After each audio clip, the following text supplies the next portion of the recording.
Hey, thanks for making it to Veterans Preference. Glad you made it. We got the three of us here to talk to you about resumes and the importance of resumes when it comes to your transition from the military, or if you're looking for a job and you're a reservist, or even just being a veteran, being out for a while, the importance of your resume when it comes to putting forth some good effort for that job. But before we get started, I wanted to just do a quick round robin here and do some quick introductions. And we'll start with Randy, move to Chris, come back to me, and then we'll jump into it. So Randy, please do a quick introduction for everyone. Yeah, absolutely. My name is Randy. I'm a 23-year military veteran and officer. I spent the first 10 years of my time in the Navy, where I served as a helicopter pilot. And then when kids came along, I transitioned to the Air National Guard. I've been there ever since. I've also had a lot of different opportunities in the civilian world at the sea level, 3 times as a CFO and once as a CEO. So that's kind of my niche for this conversation. Outstanding. Thanks, Randy. How about you, Chris? Hey, everybody. Chris Galley here, coming out of Northern California. My total military experience in one way or another, it comes up to about 17 or 18 years between school, West Point graduate 1991, beat Navy, beat Air Force, beat everybody. And then I was a Cobra Huey pilot on active duty, transitioned with the expectation of continuing my flight career, but fell into a HR recruiting career and transferred into Adjutant General for many years, doing recruitment for the military academies, as well as some EPLO work, emergency preparedness work in a local troop unit. But in my civilian career, I also started many military networks inside of companies. I'm a co-founder of Vets in Tech, and I've dedicated lots of time, energy, and some money to helping veterans throughout their transitions. And not just veterans, anybody looking to transition into one job to another. So glad to be here. Appreciate your time.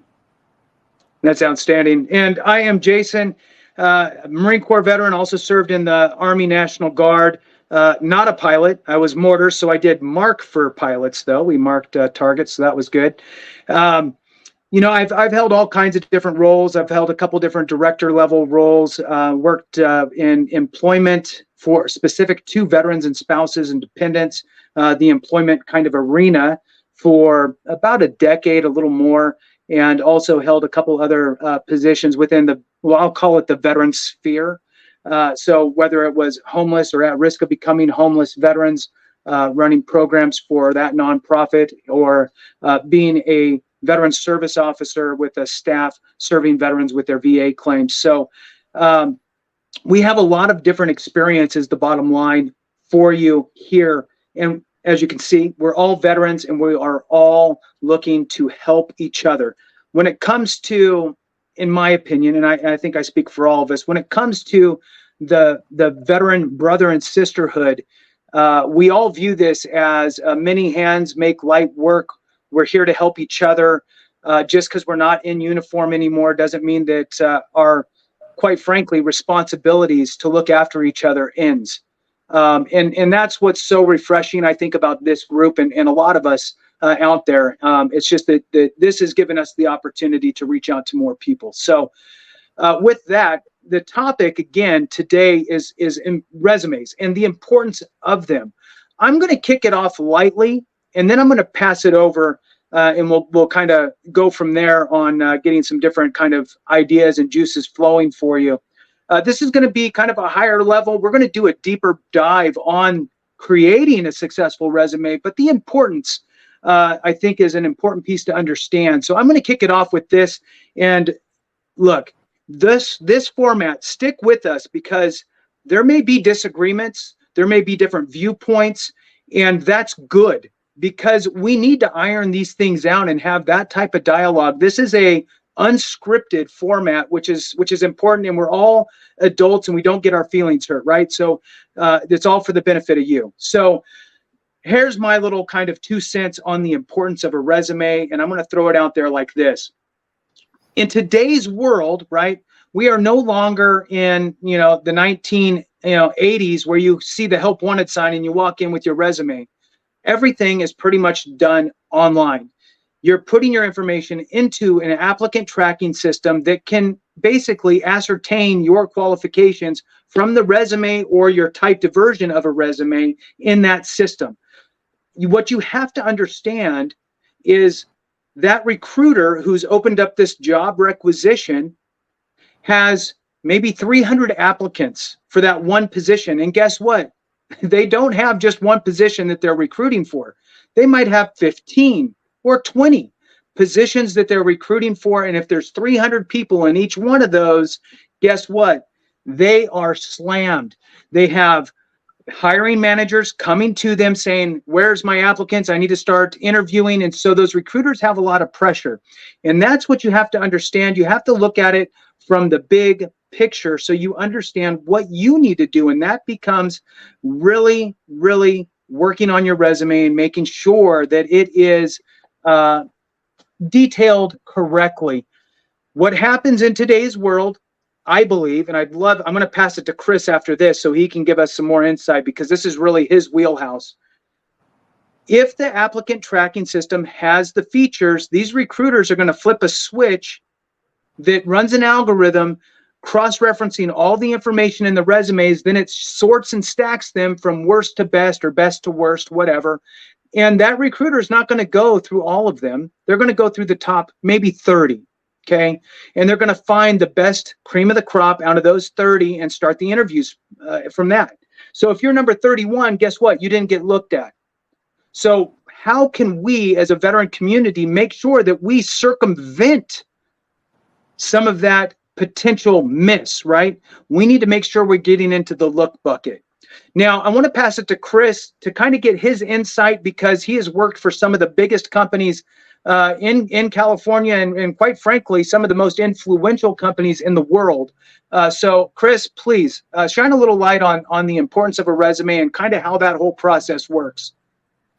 Yeah, you know what's funny, Jason, is I remember when LinkedIn first came out, everybody said resumes are dead. Now, look, I look at LinkedIn as just a version of your resume. So what we're talking about here is your branding and marketing material.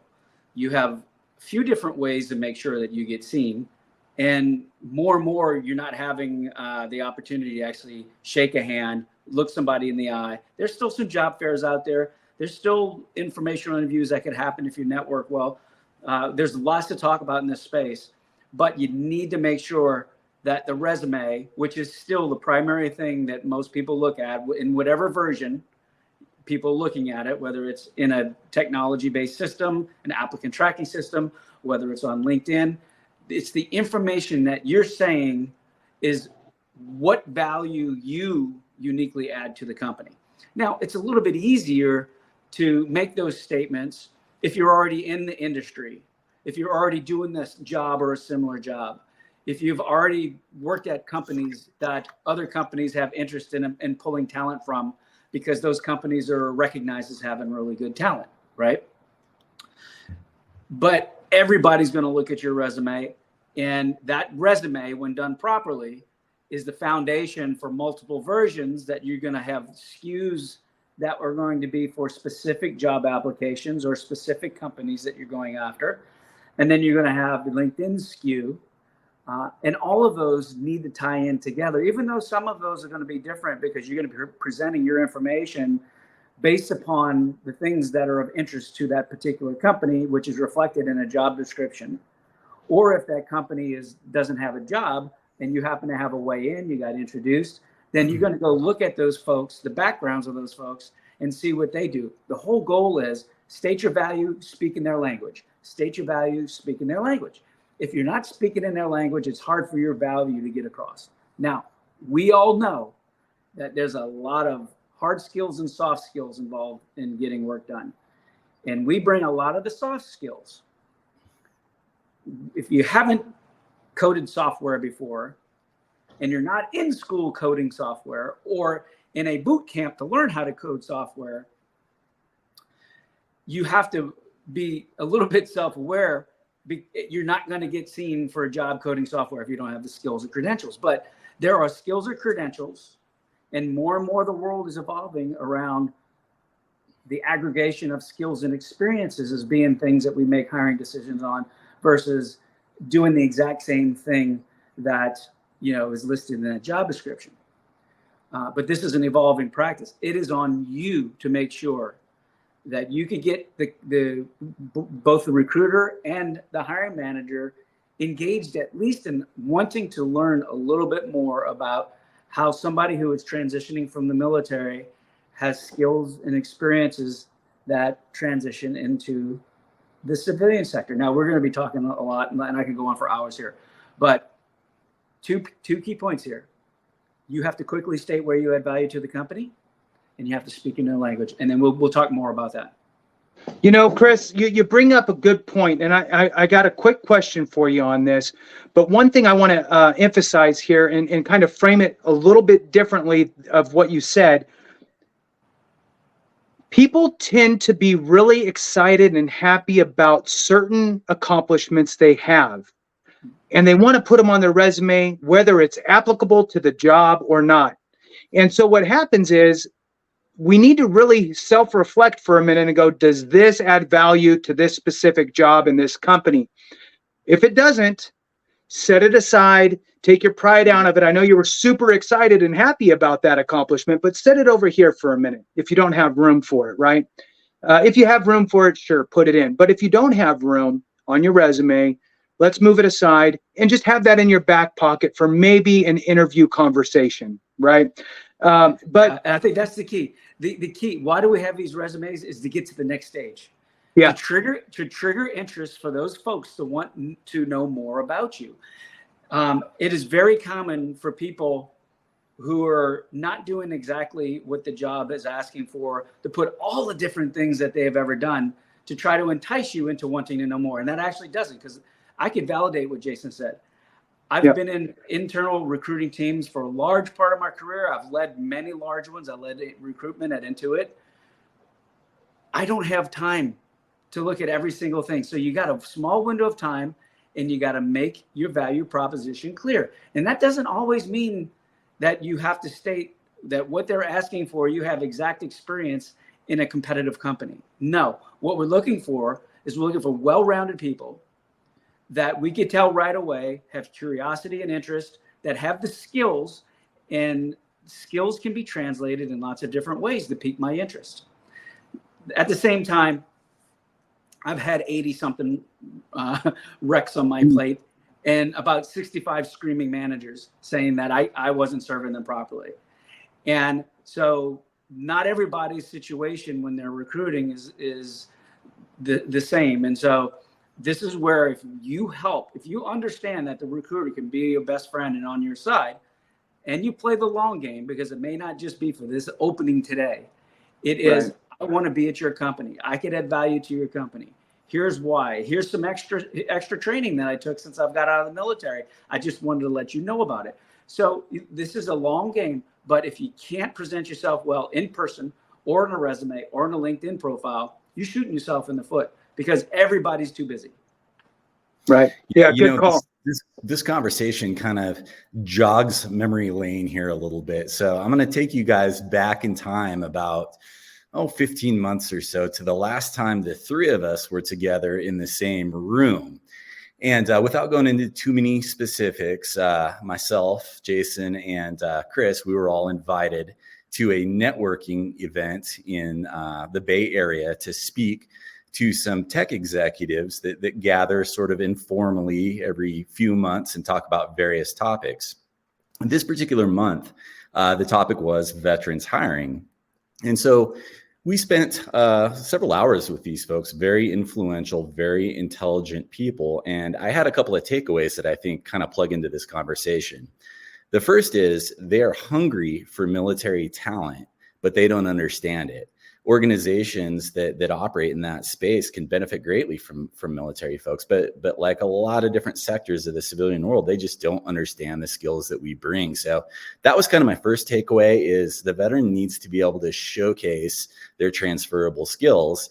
And to Chris's point, it needs to be done in a way that hiring manager or that official can understand. So you really got to showcase your transferable skills in civilian dialogue. So that was kind of a takeaway from that time we all had together.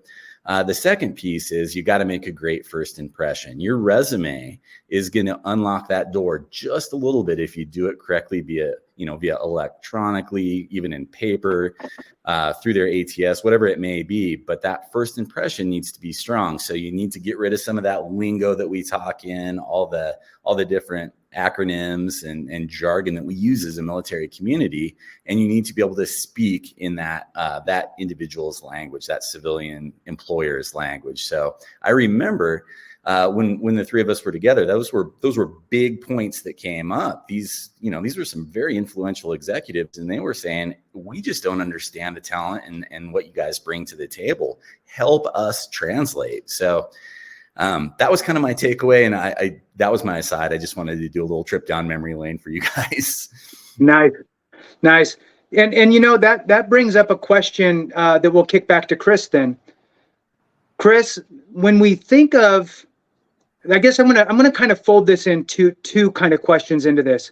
I have spoke with probably hundreds of either veterans or reservists, National Guard as well, who are hesitant to put down their military history for fear that either if they're reservists, that they're fearful that the employer is going to go, well, you're going to have to leave for training, or you're going to get called up to active duty. Or if you're a veteran, oh my gosh, you have PTSD and I can't have you on my team, right? So these are valid worries that people have, and it makes them not put it down on their resume. So that's one piece. What's your thought on that? The other piece, the second piece to that is, for most employers, the ones these bigger employers, right, that understand somewhat of what a military member or veteran can bring to the table, what is their perspective of some skills that are being brought by that community versus somebody not from that community? Just everything else is the same, right? Credentials, everything else is the same. One's military, one's not. What is the advantage, we would say? So those are the two kind of points I want you to touch on.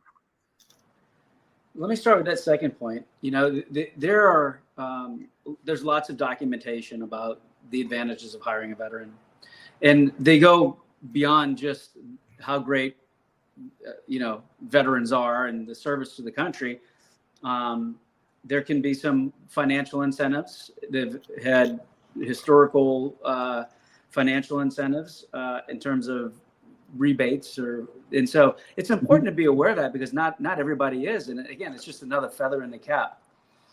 That's not why they should hire you, but they're going to want to hire you, and it gives you a little bit extra ammo. The reality is I've had great veterans that have worked for me, and I've had veterans who I would never hire again. But I do think that you have a higher hit rate on some of the aspects around mission orientation, teamwork, authenticity, curiosity, being able to suck it up and deal with hard stuff. Over the last year and a half, you have a workforce, the predominant masses of the workforce has never been through a downturn. And oh my God, you would think that these folks who have just been handed and given everything. And again, most of my experience is in the tech space, and these folks are very sought after, but they've never been through a downturn, and they crumble, right? So the reality is, you could throw attention to detail in there. You could throw, the ability to execute and get things done. There's all kinds of different things. I think what's important is you got to understand the companies that you're interested in going after and the culture. And then you speak, whether it be Army culture or Army lingo, you tie it into their culture, their lingo. And look, everybody puts all this stuff online. So some of it's just it's a test to see who really wants to work harder for me, right? Right. So I would say that is some commonly known elements for people who have hired military veterans and spouses. They just know that they're gritty, and they want to get the job done, and they're used to serving things beyond themselves, which unfortunately, in my experience in the civilian sector, there's a lot of what's in it for me first. Yeah. And that's fine. Look, we all have families, we all have needs, we all have aspirations and goals. but it's that stack ranking of, you know, God, country, team, family, or God, well, family is team, and then like a couple of other things, and then myself. And you just got to get used to being comfortable with taking care of self a little bit more. On the first part, you know, yeah, you know, I've heard some things, but I've always had managers be inquisitive about it, and it was never all veterans have PTSD. It is, hey, just out of curiosity, especially like when we were really having a lot of people come back from Afghanistan and Iraq, people were naturally curious about, it wasn't, should I hire them? It's, if I do, what resources do I have? What should I be thinking about? How can I set them up to be successful? What are some of the signs and indications that I just need to know that I need to manage them a little bit differently, right? The reality is I've never had anybody come out and say that I'm not interested in hiring military. A lot of times what they'll do is they'll go, oh, I want a veteran. Oh, but I want them to have 7 years of Ruby on Rails experience, and I want them to have been at an IPO already. And so you got to back up and say, listen, some veterans will actually have that experience, but you know, this is just like going after, you know, some of the hardest diversity and inclusion hires that may or may not exist. You know, you have to open your aperture a little bit, and you have to start opening. And most managers with the right consult or the right experiences. I have managers that were very resistant to hiring veterans because they just had not had veterans. They thought they would take a lot of work to transition from military to civilian. And lo and behold, they're up and running faster than, you know, college grads or people with a few years of experience, because we're so used to shifting jobs. We're so used to changing posts or duty stations. We're so used to the Army, Navy, Air Force, Marines, Coast Guard, Merchant Marines just dropping stuff on us and saying, hey, can you just get it done? Right. Those are all figure it out. Those are all things that work in our favor. And funny enough, some of those people who were the most resistant, I had to talk to them about, okay, you've hired too many military people, and we got like a little Army over here, or a little subset of the Navy, the nuke sub, and you know, they're starting to talk languages that other people don't understand. So, you know, as a manager and as a hiring official, what you have to realize is that you're trying to accomplish your goals, and you're trying to get there fast and hopefully for less money. You're trying to build teams and deploy them and rapidly get to the outcomes that you want. Sounds a little familiar, right? The situation's just different. And the difference between the military and here is the military sends us people, and we as managers have to make the right choices. And so the burden of failure is on us. And so it's a risk reward situation that most managers, especially junior managers or managers who have not had experience hiring military people, don't quite yet understand. And so the risk of a bad hire has so many bad impacts, not just financial, but team morale, performance, and everything else, that it's just always easy to say, go get me somebody who's already done it, and hopefully at a place that has an excellent reputation of doing that kind of work. Right. Yeah. You know, you asked a question at the beginning of this, Jason, about, you know, apprehension about really highlighting your military service when you're putting together your resume or going to that interview. And, you know, one thing kind of stuck out to me. I have interviewed probably into the hundreds of veterans, you know, throughout my time, maybe more than that. And I'm always glad to hear their story. I don't ever look negatively upon their service, because there's good that can come from just about any situation. So I just see it as a value add and a different perspective.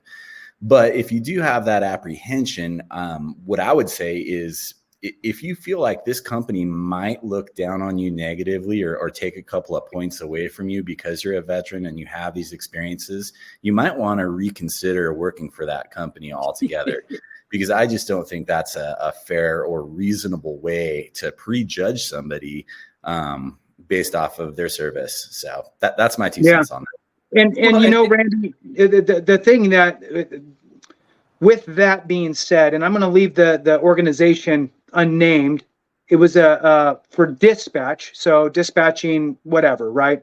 emergency services, whether it's sheriff or fire or what have you. And they were very thin on resources, very thin on their employee headcount. Their FTE, their full-time employees, was probably 80% of where it needed to be. They were trying to hire more people, and they were verbally hesitant about hiring first the reservist and National Guard members, because this is 24 hours a day, 7 days a week. And so leaving for your drill, leaving for this stuff. So what I ended up telling, well, one, I told them, hey, that's illegal. Yeah. So number one, but still, I mean, it is But what you it saw is, an right? opportunity, right? You saw Yeah. a bad data set that you had an opportunity to go correct. You're right. So, and I mean, how much can you correct it if you don't actually have any real influence, right? So, other than awareness. So then it was like anybody who I referred or let know about this position, I said, look, probably just leave that off your resume. They need people. You're super solid. You have other experience you could put on there. You had active duty, just put that. You're not bound to put that you are in the National Guard, right? Everybody adds everything on their resume because they feel as though it's going to help. Well, you can leave things off too. I mean, it says, oh, that's illegal. Well, no, it's not. So once you get on board with them, then you're going to have to let them know that you're part of the reserves and let them know your drill schedule. And then if they mess with you then that's a different story, because now you're there. So and you have help. You have ombudsman that can help you through those processes. Right. Absolutely. You have ESGR is a great organization, which is the Employer Support Guard and Reserve. So in any case, I just wanted to bring that one up because it does sadly happen, even in uniformed in some cases, right? So, I mean, I'll consider dispatchers uniformed, close enough. In uniformed services where you would think that that's a walk-on cake job for us, you're thinking that's the lowest bar for me to get into. They should be stumbling to hire me. And that was the hesitation. So just a kind of buyer beware type of approach, I guess. I'm going to chime in on one more thing that Chris said. Then I have a question for you, Randy. And this is just a chime in. I don't need a response. But, I know you worked at Xilinx, Chris. It's a fantastic company, and they do, and this goes back to one of the points you made. Some of the why companies want to hire veterans, well, some are mandated to hire a specific percentage of their employees should be veteran/military because they hold government contracts, right? Yeah. So you're looking at a 7%-ish employee, which Xilinx, for example, is far below that. So they're constantly looking for. Unfortunately, it's a hard find when you're looking for those types of engineers and stuff. But if you do FPGA design or exactly. You're it's a small percentage of us. But just remember, we had people in our security team that came from the military or absolutely. Sister Service, FBI. CIA. Absolutely. There's all kinds of different people, positions. Like there's HR people, and so especially if you're one of those fields, because there's so few, put it on there. And to Randy's point, if they're not going to hire for a veteran, they're just going to find some other reason not to hire you. And that's not a place that you're going to want to work. Now, unfortunately, we all know we're humans that have evolved over millions of years, and how far we've evolved in some situations might be questionable. But people have data sets. Hey. People have some more than others, but people have data sets, and those data sets have always been part of their security blanket. It's, the tribe down the street or the T-Rex or whatever. And they're good people, but they just have the opportunity to change their opinion once we present to them the right data. And so, somebody hired a veteran and it was a complete disaster for whatever reason, their fault, the veteran's fault, who knows? People are people. Then they'll say, I don't want to hire veterans anymore. It didn't go well the first time, or it took me too long to get them to understand this or whatever. And they just start blanketing labels. And that's what, that's why DEI exists, honestly. And veterans are part of an inclusive company. Veterans are part of an equitable company. And veterans are, by the way, the most diverse population of people of any company I've ever worked in. And I've been working in Silicon Valley for years and years and years. And as long as you could program, we don't care where you're from. Right. Right. Yeah. So- Just get your visa. That's right. Right. That's So, right. so let's kick it over to It's more Randy than for a that, minute. But look, the Right. reality Yeah. is- I get it. I mean, we're being flippant, but the reality is it's so meritocratic, but yet there's still people who have not evolved. And sometimes you just got to figure out a way to get to the things that you want through people who have experiences, through people that you meet in I mentioned it earlier. I started the Intuit Military Network. It's an employee-based network, and anybody with military experience or affinity didn't even have to serve. If you care to learn more about the military, or you were a spouse or a loved one, and we would just get together and we'd do it. It was mostly social, but then we would do things that made sure that the company knew things like, hey, do you know that your military leave policy could use these 3 different things, and it would make everybody's lives easier, right? Totally. So there's people in every company, about 8% have some sort of military connection or background. So there's more people than you think that could be that voice of reason, help, support, evangelism. So, Right. this is, we got lots and lots to talk about this, but I've never had anybody flat out say, I won't or don't want to hire veterans. Right. So let's bring it back to the importance of the resume, right? So Randy, I know that you have a lot of experience in the C-level, and let's expand it a little bit, because there's only so many C-level positions. So, but the higher level, let's just use the higher echelon of companies, whether it's, we'll say, directors and VPs and, all that, all the way up into the C-suite. What are some things, I mean, especially, look, if you have somebody who is going from like position to like position, that might be one thing. But when you have somebody who's trying to make that next step up into it, what are things in that realm that these organizations could be looking for on a resume? Or do you need to go build a relationship before you even apply with these companies, before the resume even comes into play? No, I think that can be done in tandem. I think relationships are everything in the hiring process. So if you are an applicant, particularly to a senior position in a company, having networked with that company prior is just going to do good things as you move through that process. So I think that that's a part of it. I think also being able to articulate what you did as a leader while you were in the military is really important. I have found that kind of at the C-level, you tend to be more of a generalist than you think once you get into those positions. A lot of it is about problem solving. A lot of it is about mission accomplishment. These things are going to sound pretty familiar to a lot of veterans out there. So as we go through our training, we get a lot of the experience that sort of job or scope of job needs. So we're well positioned, probably better than this community realizes, to take on leadership positions in the civilian world. We hear just about every day in some form or fashion when we go into our unit, our squadron, whatever, we hear the word leadership around the hall being tossed around, and it's used in a lot of different contexts. But in the civilian world, I haven't heard that as much.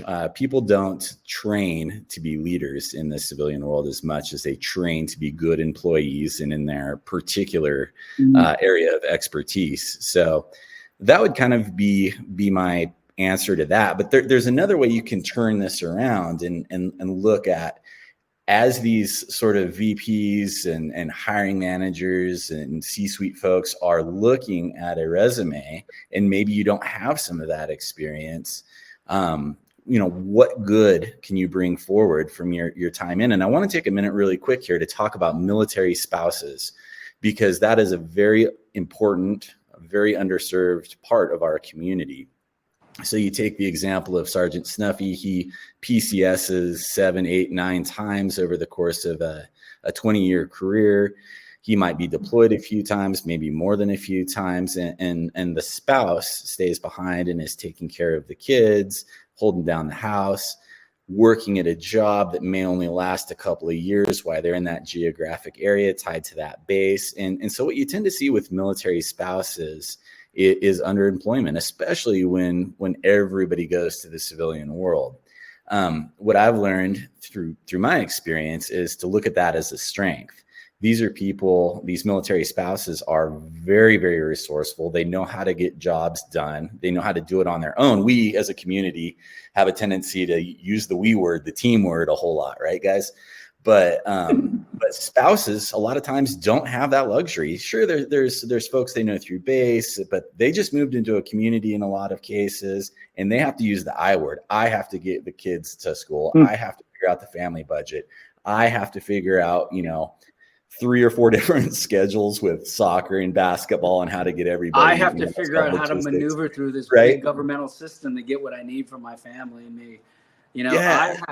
I have to be a leader and help build support groups for the other spouses and families. And this is, I have to build a website so everybody knows and can communicate to each other about what's going on, from rear command. So there's so many. Randy, you're hitting on something that's so important. And if you look at it from a skills and experience perspective versus a job or job description perspective, there's all kinds of things, the agility, the flexibility, the curiosity, being able to take a bunch of information and condense it quickly to get to what you need to do. Those are all things that are life skills that actually tie directly over into the job. And just because you haven't necessarily demonstrated something like that in a job per se, you have, because it's just a job that, it's the hardest job, right? Yeah. If a candidate is a military spouse, that is something I look for on their resume, and I generally see as very positive, because I know how talented those people can be, how hard they have to work, how good they are at problem solving. And so I guess the point when it comes back to resumes is take a look at the job that you're applying for. If you're a military spouse, figure out the buzzwords, the things that need to happen every day in that job description, and then draw a parallel to all the amazing things you did, while you were kind of going through the rigmarole of active duty. I think there's a direct line you can draw in a lot of circumstances. And if you're a well-trained hiring manager, you can see that. So I welcome military spouses. I think they're a great part of our community, and frankly, they need some help from us. Yeah, let's assume that one of the military spouses who was very active in support groups and didn't necessarily have a job. Would you recommend to them that they put community support representative or rear echelon advocate or something like that, and then tie into because planning events for when folks come home, there's a lot of work associated with it, and there's a lot of skills in that, right? And so just because you might not get a W-2 doesn't mean that you aren't doing things that matter and could be used as an explanation of some of the things of value that you could bring to that company. Totally agree. I don't think just because you're not receiving a W-2 or a W-9 or whatever it may be that there are 1099 that you need to kind of, put aside that experience. I think it's really important to highlight what you do on a daily basis and how that helps the company move forward. There's just so many things that companies are doing that can take from military spouse experiences and make themselves stronger. Probably one of the most important, in my opinion, is learning to deal with new situations and new people. When you're a military spouse, you're sort of at the whims of your spouse's career and where the military takes you, and you're PCSing all over the world in a lot of cases, and you meet all sorts of different people, and you have to problem solve. You've got to figure out how to integrate yourself into that community and take care of the needs of the family in a lot of cases and make ends meet. And so that integration piece is something that I look for. That experience in new situations with new people and succeeding is super, valuable and very fundamental for a company. So I look very favorably on those And experiences. what I just heard in there, strategic plan and planning, Mhm. especially if the service member is deployed when these PCSs happen. Oh yeah. Strategic planning, change management, business plan, like there's Right. event planning, negotiation with moving companies. So there, and that's, the great thing about this new skills-based economy as it continues to get more robust and evolve, is that you are going to start getting credit for those things. Now, Sure. we've been talking about resumes, and I look at, again, holistically, a resume is, you got this resume, it could be 15 pages long for all I care. It has a bullet of everything that you've ever done, every skill that you have competency in, what level of competency that is, objective and everything else. And you're going to take that and you're going to nurture it and you're going to manage it. And then you're going to have all these little baby resumes that kind of pop out of that. Again, same thing, the LinkedIn is basically a baby resume of sorts. And we're going to go deep into LinkedIn and some other things in future episodes on how to make sure you maximize that. But this concept of a resume is one that anybody who's managing a career should have.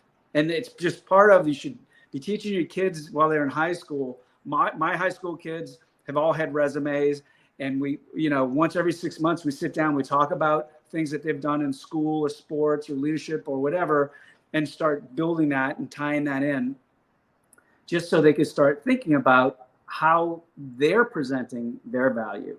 But there's tools now that are helpful that we didn't have when we were transitioning. I'm going to highly recommend purepost.co.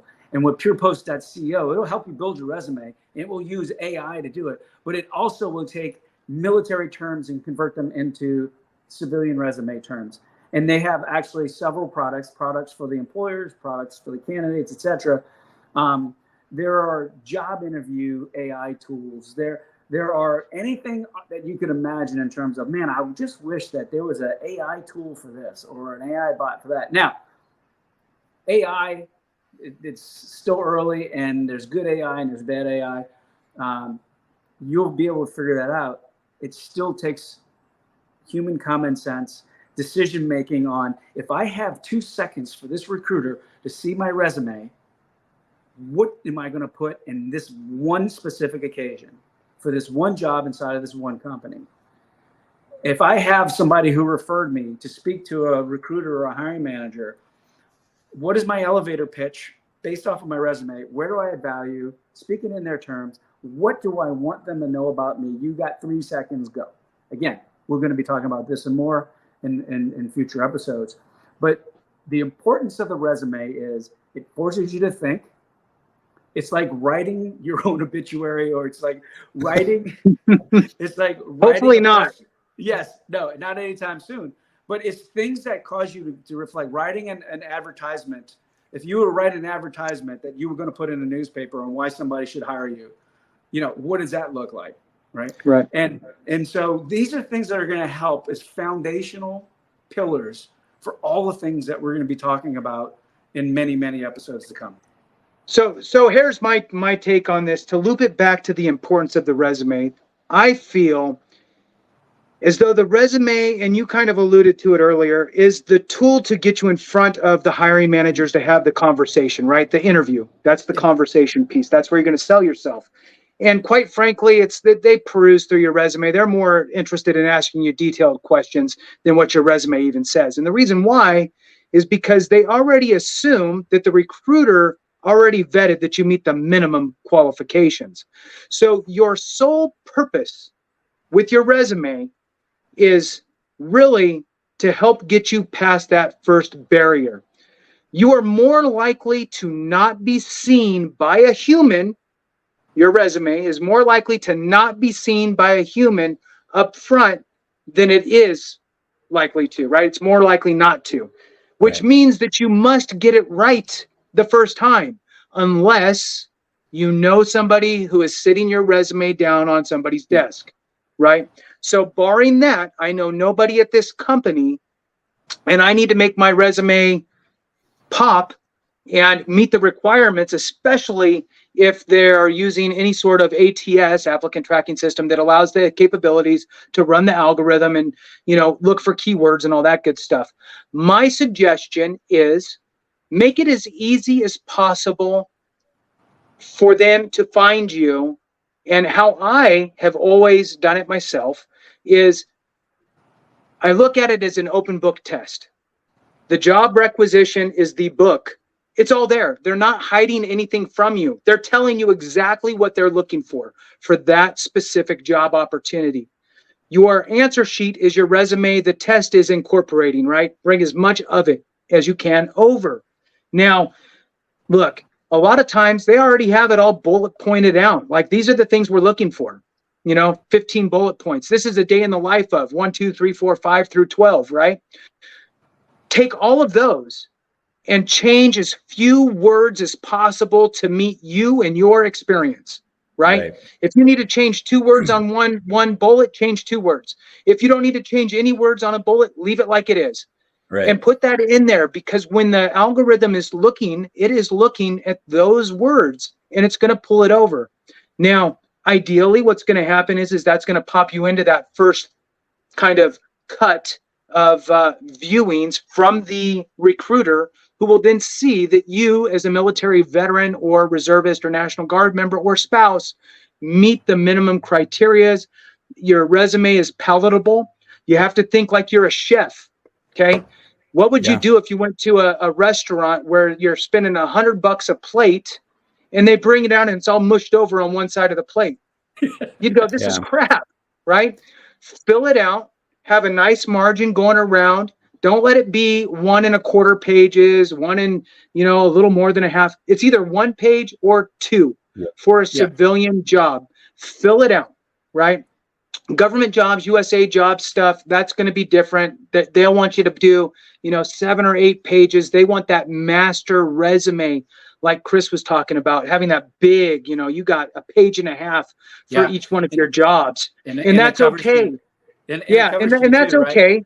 The thing is, with USA jobs resumes, the only thing that I'll point out, and then we'll do last thoughts, is in some cases for the higher level, which is kind of the what Randy was talking about, these higher level positions, these GS-15s, or if you move into the executive suite for the government jobs on USA jobs federal type, they, in some cases, will have a disclaimer written in there saying no more than 5 pages. So make sure you read every single bit of the instructions, because if you submit 18 pages for your resume and it says no more than 5, they're going to go, oh, you already disqualified yourself. So with that, your resume is important. It's what gets you seen, which is where you're able to actually get to the plate to swing. So that is really what the bottom line is you need to put the effort in on your resume specific to the job. Don't shotgun blast out the same resume to 15 different types of jobs, because it's not going to work. You need to be detailed for the job in which you're applying. So with that, on the importance of resumes, let's do a quick last thoughts for you, Randy, and then we'll bounce to Chris, and then we'll call it a day. Yeah, you got it. So last thought here is a nugget I want to throw out there. Not only are you tailoring your resume to a particular job, but consider who in that organization is reading that resume. I'll give you an example here. I worked as the CEO of a transportation company with about 350 employees in 10 states. And when we hired anybody from sort of the mid-level on up, I was involved in the interview process. But it wasn't what most people experience, which is you start kind of with the screener, then maybe HR, then maybe kind of a VP, and then you get the kind of the top level person that's gonna, probably make the decision. After they were screened and we assumed that they were, a possible fit, I did the next interview myself. Why? Because that person wasn't going to work directly for me. They were doing a different role in the company. And I just wanted to hear what they had to say. I wanted to answer any questions that they may have, because it's a mutual evaluation. And then the next step was for them to be interviewed by kind of that VP level, if let's say they were a project manager. And so the person that's going to make the decision probably isn't the ultimate authority in an organization. It's probably one level up from where you're applying. So my kind of ending nugget here to everybody is understand who's going to make that decision in most cases, and tailor your resume and experience to that individual. So that's what I got for you. Nice. Thanks, Randy. All right, Chris, last thoughts? Touching base again on some of the things that Jason's been saying about applicant tracking systems and technologies using keyword matching to stack rank resumes. I mean, it's important that you actually use the same words. It is the book. Don't feel like you're cheating if you, instead of putting infantry squad leader when you're applying to an operations manager job, that you put operations manager and then you just explain the types of operations that you led. Right. You don't necessarily have to say kick down doors and shot people. There's better ways to say that, defending freedom and creating peace across the world. But, so this is what it's saying, and what all of this is about is attention to detail matters. And if you put the work in and you do the things that most other candidates, either military or civilian, aren't doing to make sure that you're best explaining your value add, the technology is going to do what the technology does. And it's always going to be on the side of the people who are already doing the same job in the industry that they're currently doing. And that's okay, right? You know that going in, you got to outwit, outsmart, and outplay, again, to get to that conversation with the recruiter. So then you could go in a little bit more detail about your value. Use purepost.co. I've used it in the past. It's great. Look into all of these other AI tools. They're kind of cool. They're fun to play with. ChatGPT, everything else. Everybody's using them, the right resumes. Everybody's using them, the right school papers. Everybody's using it. But again, it takes the discipline and it takes the common sense. And for you to write that best resume and best present your value, you got to know you, and you got to know enough about the people who are deciding on you to be able to put it the right way. So it's a lot of work. That's why I'm saying start building that discipline early in your career. I got lucky. That's a whole nother time and a whole nother story. I'm giving you advice I wish I would have had. And these are things that we'll continue to go deeper on. But do your homework, know that there's light at the end of the tunnel. And so much about it is being ready for when you do get that crack, that you take full advantage of it. That if you get a couple of calls with some recruiters, don't take it as an experiment. Go in there with a plan, go in there with the things that you want them to know, be clear about the value you add, and in your final conversation, say, and just to reiterate, here's some things I bring to the table that I hope you'll take into consideration, because I know that there are people that are in your stack that have more of this, and this, right? Boom. Absolutely. Thanks, Chris. Thanks, Randy. So, I think that I'm really excited, to get into more dialogue on, doing the interviews and the body language and all of that stuff, because, we can tend to be a little stiff sometimes and a little regimented when it comes to those face-to-face interactions. So I'm excited to get into that stuff coming up shortly. But for now, we're going to go ahead and wrap it up. I really appreciate everybody watching. Thanks for making it to Veterans Preference. Make sure you hit the thumbs up, subscribe, share with a friend, all that good stuff. We really appreciate you. Have a good one. And until next time, have a great one.